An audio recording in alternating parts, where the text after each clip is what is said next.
Good morning, everybody, and welcome back to The Walk. Today is Sunday, May 14th, and a happy Mother's Day to all you moms out there, whether it be furry kids or human kids or grandkids or whatever kind of kids. We just wish you all a happy Mother's Day. So today we're moving into a new topic. We're talking about being ready to hear that still small voice of the Holy Spirit. We're talking about how the Holy Spirit communicates with us. I think we're going to be on this topic all week, but as I always say, you never know if God's going to choose to change that. So we're always ready for that. So today we're in 1 Samuel chapter 3, starting in verse 1. And in this story, the Lord is calling Samuel, and it's the first time that Samuel hears the Lord's voice. And this is how it goes. Now the boy Samuel was ministering to the Lord in the presence of Eli. And the word of the Lord was rare in those days. There was no frequent vision. That's important to keep in mind, that people were not regularly receiving those visions. At that time, Eli, whose eyesight had begun to grow dim so that he could not see, was lying in his own place. The lamp of God had not yet gone out, and Samuel was lying down in the temple of the Lord, where the ark of God was. Then the Lord called Samuel, and he said, "Here I am," and ran to Eli and said, "Here I am, for you called for me." But he said, "I did not call. Lie down again." So he went and lay down. And the Lord called again, "Samuel." And Samuel arose and went to Eli and said, "Here I am, for you called me." But he said, "I did not call, my son. Lie down again." Now Samuel did not yet know the Lord, and the word of the Lord had not yet been revealed to him. And the Lord called Samuel again a third time. And he arose and went to Eli and said, "Here I am, for you called me." Then Eli perceived that the Lord was calling the boy. It was Eli that clued Samuel in to the fact that he was hearing from the Lord. Therefore Eli said to Samuel, "Go lie down, and if he calls you, you shall say, 'Speak, Lord, for your servant hears.'" So Samuel went and lay down in his place, and the Lord came and stood, calling as at other times, "Samuel, Samuel." And Samuel said, "Speak, for your servant hears."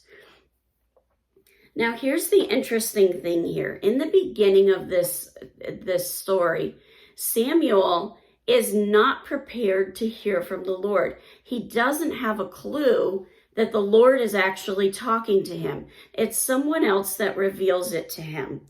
And what's interesting is that when that happens, Eli says, "Hey, you've got to have a heart of obedience. You've got to have a heart of humility." And you say, "Speak, Lord, for your servant is listening." Now, when you look up some of these words, that word Lord is the word for Yahweh. It's I am that I am. It's the name that God gave to Moses when Moses said, "Who shall I say sent me?" Now that word servant is the word Ebed, and it means literally a servant or a slave, someone who is there to act out and fulfill whatever order is given to them. And then that is listening. It literally means to hear, listen, and obey. Samuel is approaching the Lord's, responding to the Lord's call with a heart of humility, a heart that is willing to listen, and therefore follow it through with that obedience. When we have that kind of preparation in our heart, we are going to be more likely to hear from the Holy Spirit. We're going to be more likely to act on what the Holy Spirit is leading us to do. And because of that, we are a much more dynamic force to be reckoned with in that spiritual battle. Now, on the flip side of that, be ready for those attacks, because you're a bigger threat to Satan. When you have that kind of heart where you're going to say, "Speak, Lord, for your servant is listening." That means, "Speak, Lord. I'm humble. I know who you are. I'm going to take that direction from you. I'm going to not only just hear what you say, I'm going to act on what you say and follow that through in obedience." Satan doesn't like that. He's going to do everything he can to get in your way of that.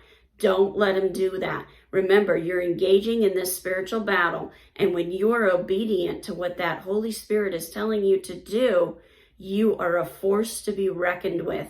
And all of those demons in hell are trembling because we act on that faith and obedience. So as you go into your prayer closet, go in with that kind of a heart and say, "Speak, Lord, for your servant is listening." Take that time to listen. That time in your prayer closet doesn't have to be filled with constant words coming out of your mouth.